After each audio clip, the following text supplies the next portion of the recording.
I think we've got a lot of people, highly paid and highly experienced people, doing commodity work and procedural work that actually now shouldn't be doing that. That should be done by machines. Grey hair work in the context of Strata might be diffusing a conflict, facing up to a major issue where there's unfunded common property to be repaired, serious defects. Rocket science is really at the pointy end where you're talking about this scheme is finished its useful life.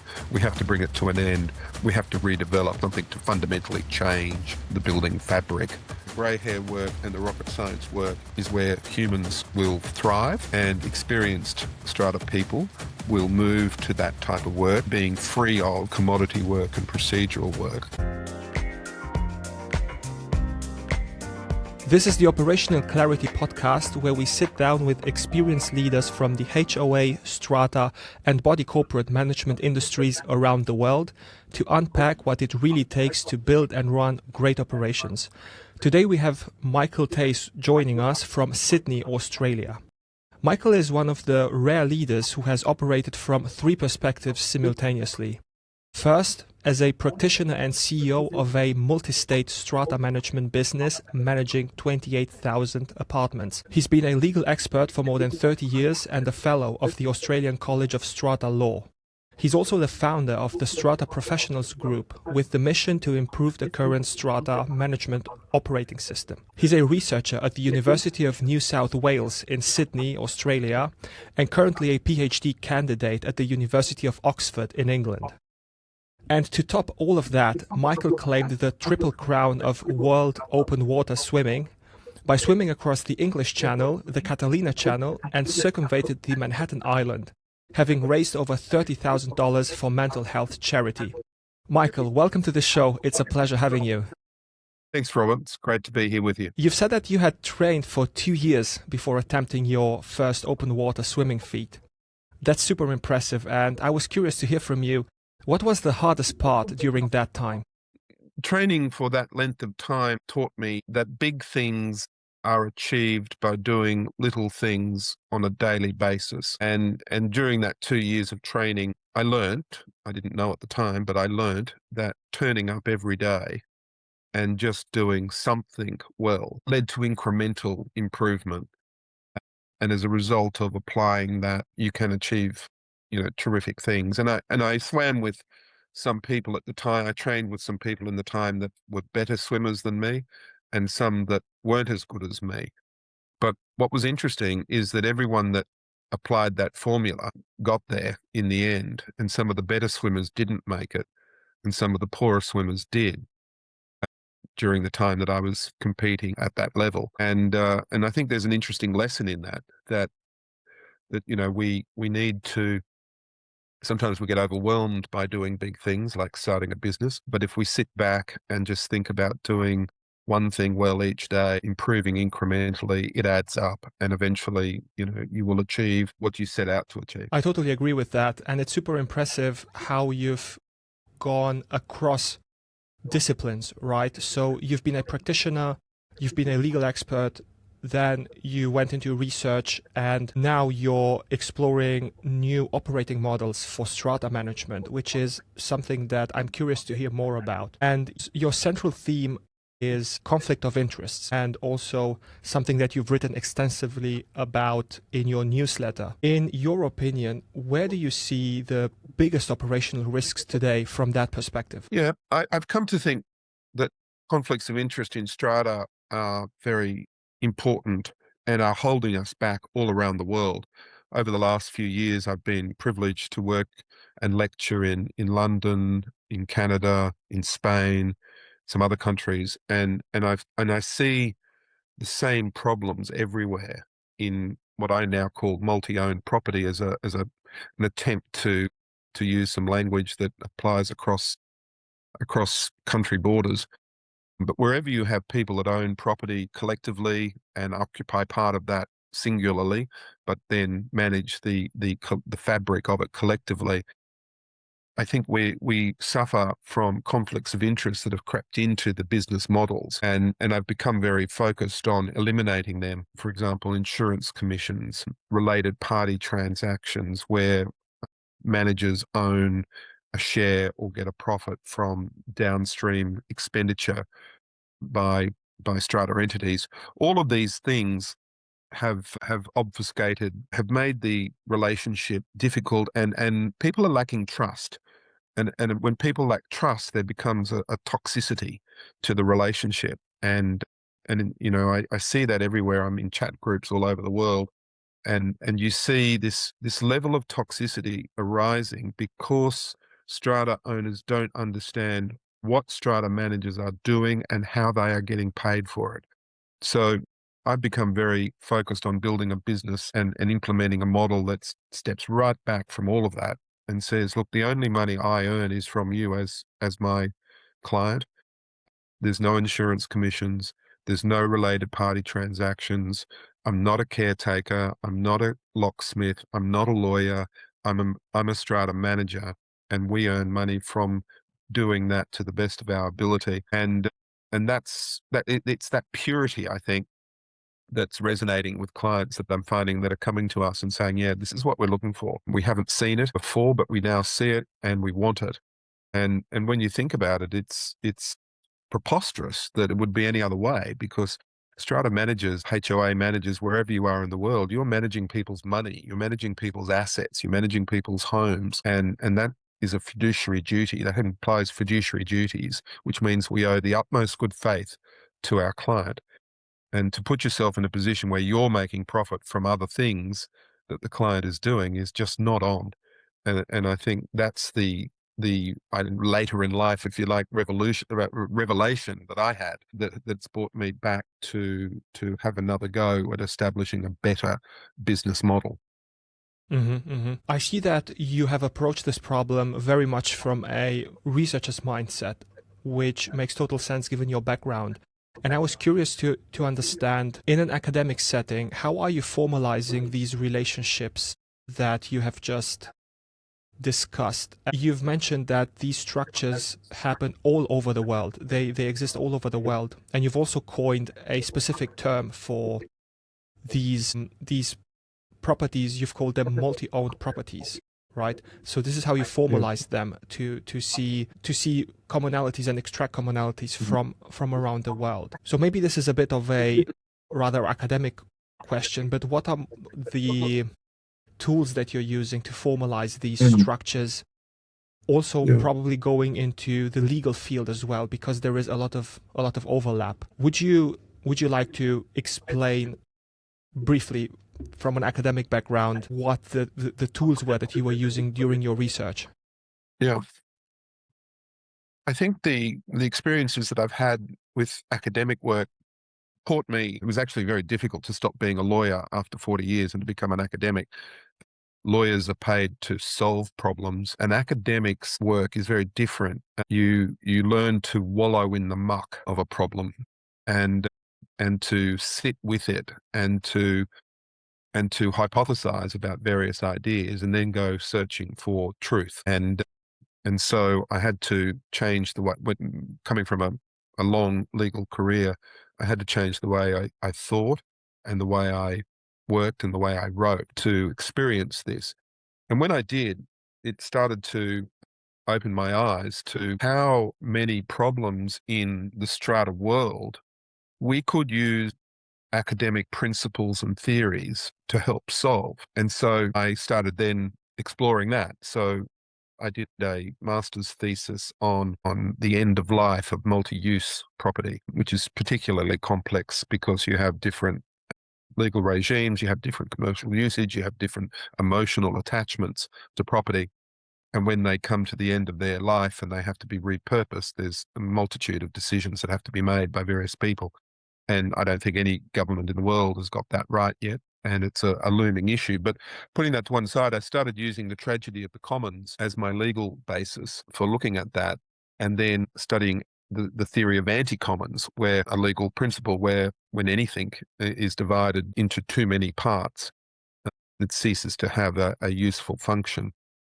And very often then government has to step in to recalibrate and to reassemble that property. So we've seen the anti-commons theory used a lot in fisheries and in all those sorts of licensed endeavors, I applied that to Strata and found there was a framework that I could use that started to explain what I was observing in practice and what was coming through in my research, in my interviews with people. That's just one example, I think, of how we can use academic theory, academic principles to then look at various things. Another paper I've done is on gatekeeping. So you start to look at strata management as a series of gates that information flows through.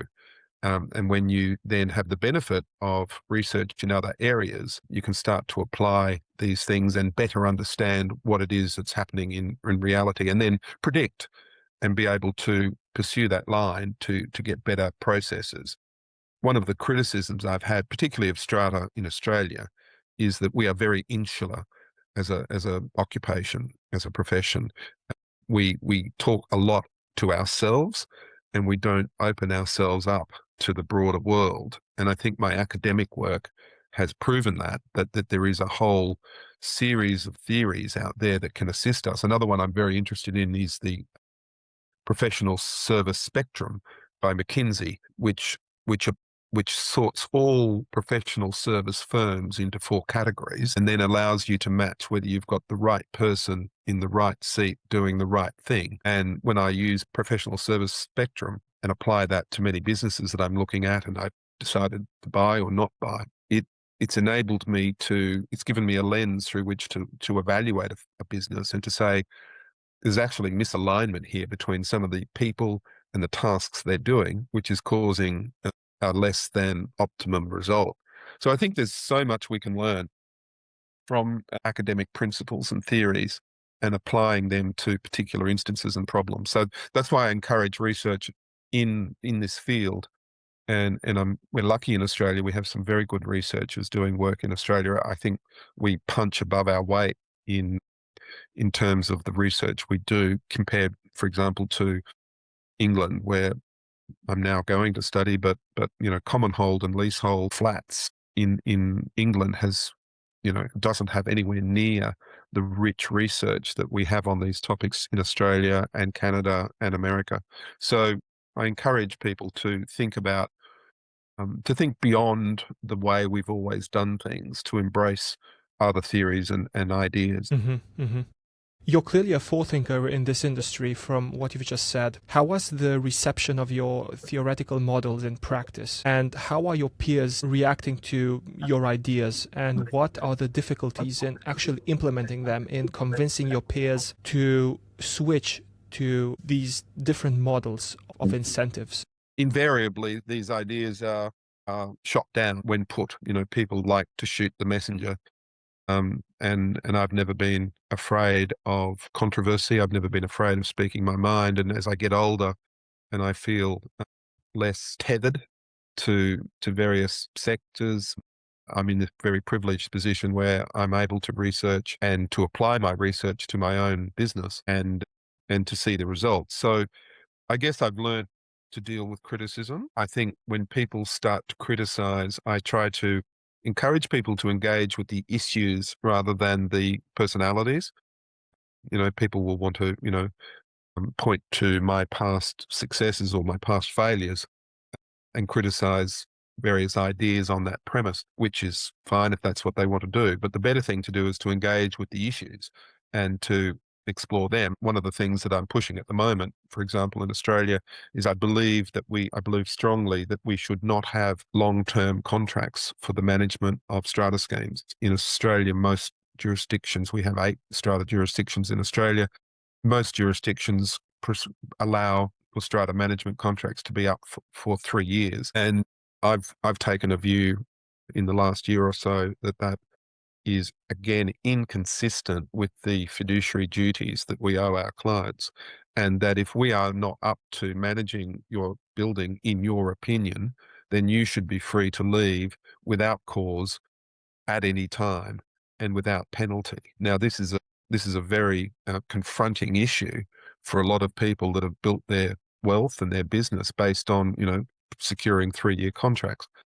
I believe that people will stay with you if you're good. They don't want to leave, if you're honest with them, and when you do make a mistake and you're honest with them and you say, this is what's happened and this is how I'm going to fix it, they're still going to stay with you. That the value of the business that we build is that, people don't want to move. It's difficult to move. They want to stay with people that have got the knowledge and the track record and the history. And you survive any relationship survives by honesty, talking, good communication, and solving problems as they arise. So that's my latest battle. But it's interesting, I and a few other academics started campaigning very hard about insurance commissions in Australia some years ago, and we're winning that battle. People are now choosing to start businesses or choosing to convert their business from one that was reliant upon insurance commission for 20 to 30% of their revenue. And they're walking away from that to say, no, we want a more transparent relationship with our client where the client knows what we're being paid to do their work. So we've won that battle commercially.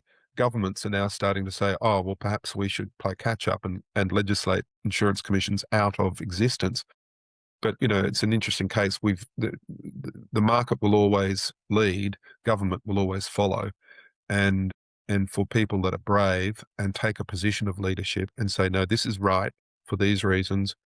I may have had it wrong in the past, but this is what I've come to understand to be right now in this day and age. They will survive and they will prosper.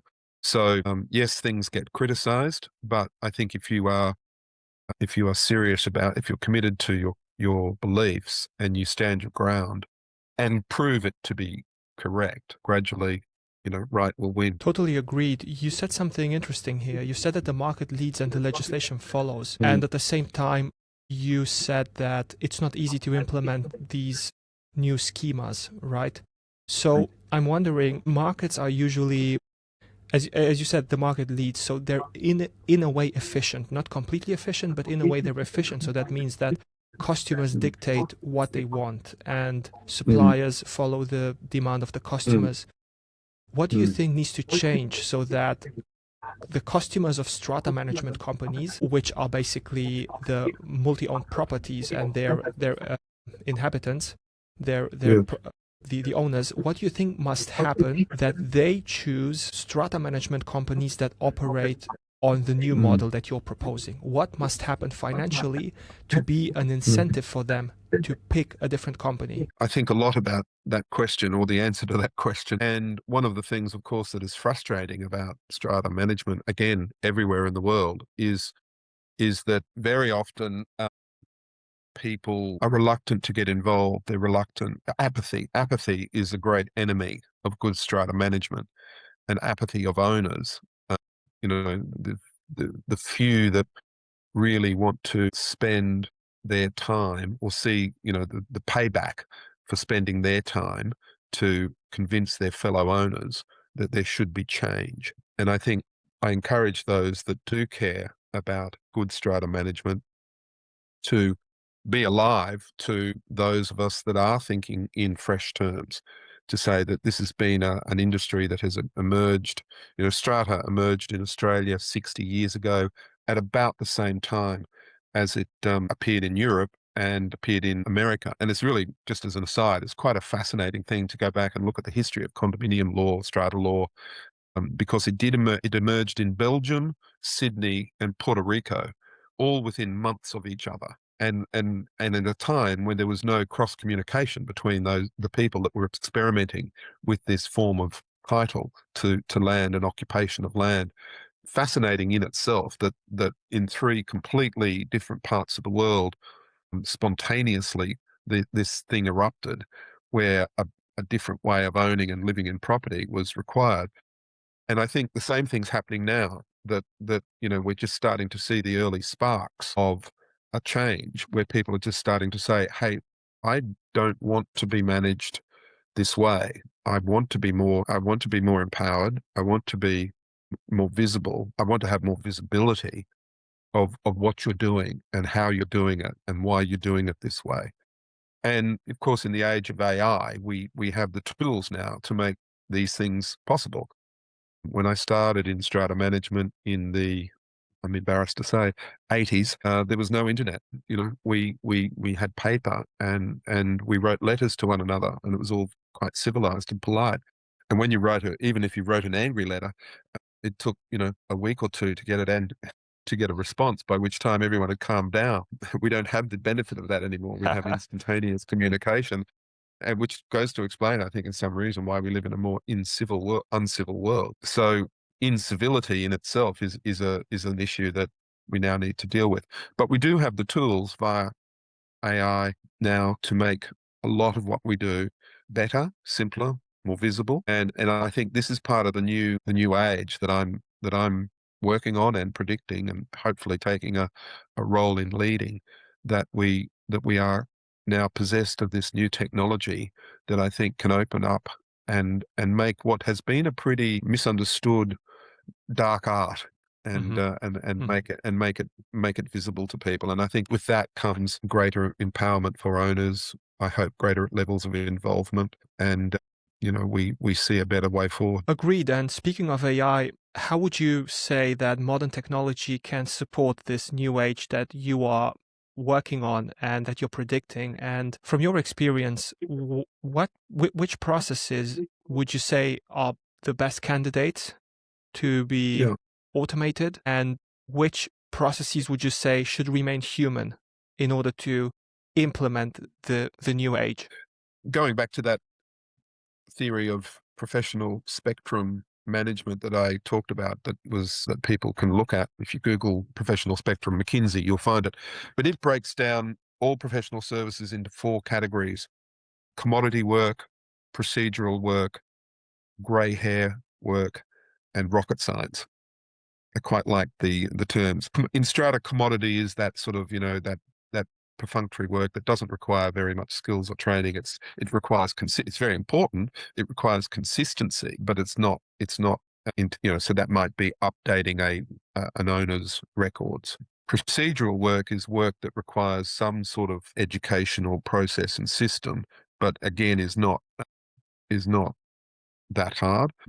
And at the moment, I think we've got a lot of people, highly paid and highly experienced people, doing commodity work and procedural work that actually now shouldn't be doing that. That should be done by machines. And it's grey hair work and rocket science work that we need to move to. Now, grey hair work in the context of Strata might be diffusing a conflict. It might be facing up to a major issue where there's unfunded common property to be repaired, serious defects.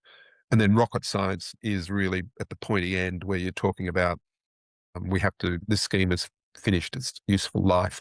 We have to bring it to an end. We have to redevelop, or we have to do major retrofitting or something to fundamentally change the building fabric, therefore the ownership interest. So I think, though, that at that end of the spectrum, the grey hair work and the rocket science work is where humans will will thrive, and experienced strata people will move to that type of work, being free of commodity work and procedural work. I can see a time in the not too distant future where strata managers won't actually need to attend or want to attend or be required to attend meetings. You'll go to a meeting that is a town hall type meeting to discuss major issues, but formal decision making, um, you know, is something now capable of being done differently. So, yeah, it's a way of looking at the work that we've traditionally done, categorizing the various tasks. In my operating systems, we've identified, depending on where you are, between 60 and 70 separate tasks that a strata manager does routinely in the management of a multi-owned property.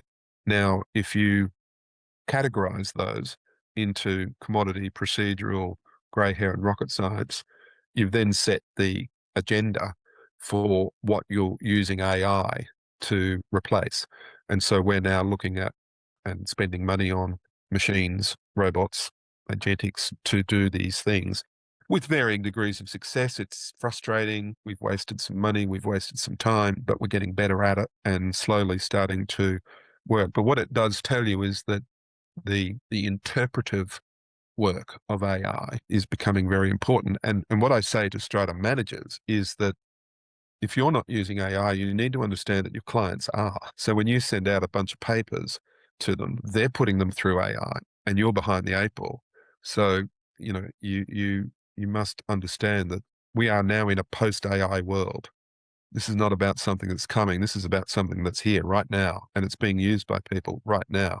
It might not be used by managers to the extent that it should be, but it's certainly being used by their clients.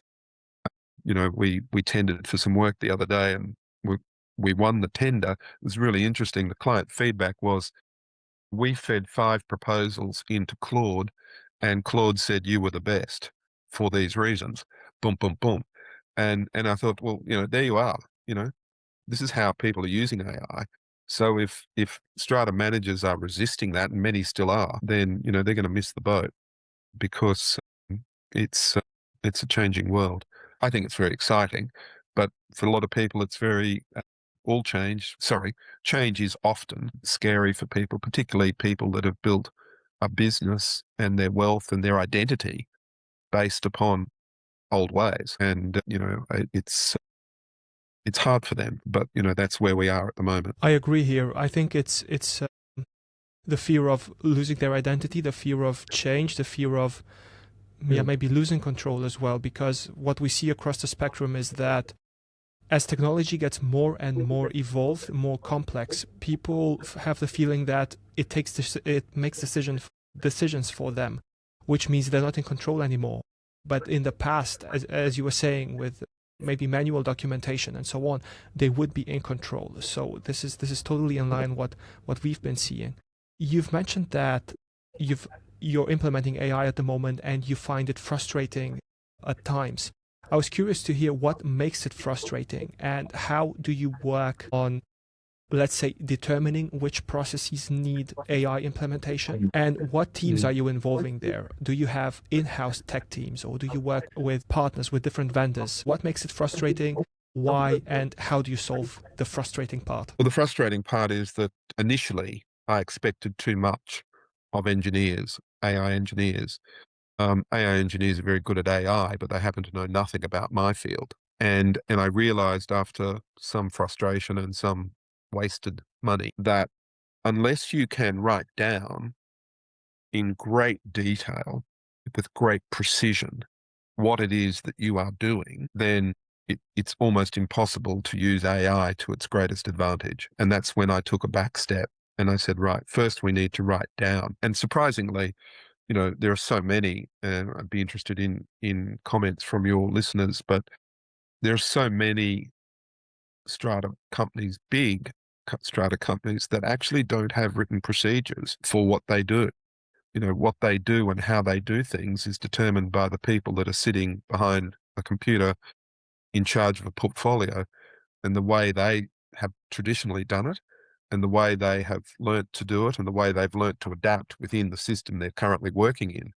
And very often, I see when I've been lawyer or consultant to larger strata management companies and smaller ones indeed, you'll see 2 people sitting side by side in a business managing portfolios in a pretty different way, using different templates and different tools and different shortcuts. And so the frustrating part about it is that in Strata there are so many moving parts, that to use AI effectively, you have to really zero in on something that you think instinctively, and I guess this is where judgment comes from for more seasoned people, practitioners. You need to think really hard about what is it that is the bottleneck here? What is it that is the roadblock?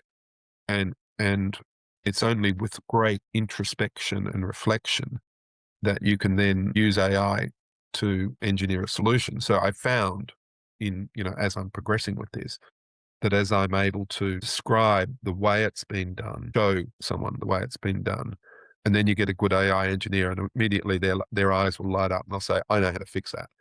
And then that's where you get the real benefits.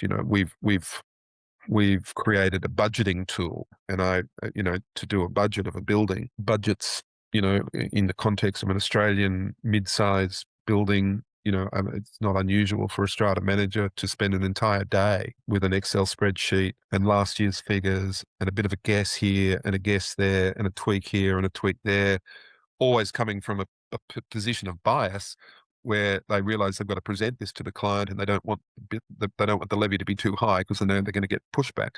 Machines don't care about that. Machines don't care about being told that they're wrong, and they don't care about being told that they're unpopular. And so, we're using machines now to do budgets and getting them. And I did an experiment where I took a budget by a strata manager who I think is probably the best in Sydney, not one on my team, I'm sorry to say. But I took the 2 years previous accounts of a building and her budget for the forthcoming year.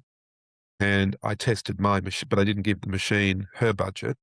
And I said, calculate a budget on these accounts using my prompts. And I got it to within 5% of hers within Wow. within minutes. Now, that's a day's work solved. That's a day's work. Yeah. If you're managing 50 buildings, you've just earned your annual in Australia we have 4 weeks leave a year. We have more than America, but that's your 4 weeks leave just by that one tool. And the time that you would then spend on a budget, tweaking that with your own judgment, with your own experience of that building and knowledge of that building, let's say you spend an hour. So we've now taken a task that would have taken 7 or 8 hours and probably been wrong because we have a human bias to want to play it down, to a much better document with an hour's work with annotations to it saying every line item, this is how we got there. We described the increase in insurance because we went to the website of the National Insurance Amalgamator, and we were advised that a property in far north Queensland is likely to go up by X, not Y. The price of a brick came from here. The price of electricity came from this independent source. So you've now got this visibility of all this work beautifully laid out in minutes. If that's not the way forward, I'm not here. And we have to get on board with that. Totally agreed. I think the takeaway from this last part of our conversation is that the magic happens when you pair somebody who's very deeply knowledgeable of the strata industry and all the rules and laws involved with somebody who understands the technology, understands the AI, and as you said, you have to very precisely specify every little detail because the AI doesn't know anything unless you tell it. Yeah. So I think this cross-pollination, I could say, of disciplines, is what makes things interesting. And yeah, it's the most fun I've had in 40 years in Strata. I can tell you, it's incredibly satisfying to be able to apply knowledge, to apply experiences, and just see this marvelous work. So I encourage people to think positively about AI, to not be scared of it, to be embracing of it, to be experimental with it, be patient with it, to understand that this is not a silver bullet. This is this is the new industrial revolution. This is the intelligent revolution, and those that play with it, learn with it, experiment with it, and use it will benefit. People with a growth mindset, I think, have the future in strata management. People with a growth mindset. If you want to hold on to your old ways, if you want to justify pricing models and charging models that were built for your benefit, not your clients, then you're going to lose. And I think the smaller entities, the newer entities, are a real threat here to the behemoths, to the massive entities that are going to be big ships, hard to turn around. I think that's very exciting. Super exciting. Super exciting. Now, being conscious of time, the last question that I love asking every one of our guests is: if you were to go back to your 20-year-old self and give yourself some advice when you started in the legal industry, in the strata industry, and with all the knowledge that you've accumulated until now, what would be that number one piece of advice? Not to get too hung up on your position and what other people think of you. I think I care less now what people think. I don't have much relatively speaking. I'm 64 and I'm about to start a doctorate at Oxford, so I'm going back to the classroom. So I don't have time to worry about things that don't matter. And one of the things that doesn't matter is what other people, particularly people in your industry, say and think of you. You know, it in emerging professions, and I call strata management an emerging profession. We we're in a process of growing up.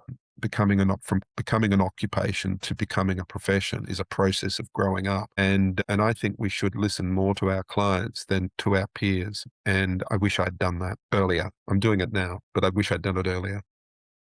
I love the advice around don't caring about not caring what other people think. I think it's important to care about what your clients think. I think Yeah, what I'm yeah. saying is we as an occupation that's emerging into a profession, we've spent too much time talking to ourselves into our own our own club, and Hmm. thinking and doing what we think our peers, what matters to our peers. What Yeah, matters is what our clients want, and that's where that's where we need to turn attention. totally. What our peers think affects our ego, and probably what our Yeah, clients want is beneficial for the business. So these are totally different. two different layers. Yeah. Very Very, very interesting. different. Very interesting, Michael. Where can people find you online? Look, I'm not hard to find online. My name is Michael Teys, Teys. I have my personal website is michaelteys.com, and I have a new website called thestrata.com.au, where people can get lots of information. Great, Michael. Thank you for the insightful conversation. I'm looking forward to another one at some point, and thank you for joining the show. Thank you, Robert. It's been a pleasure.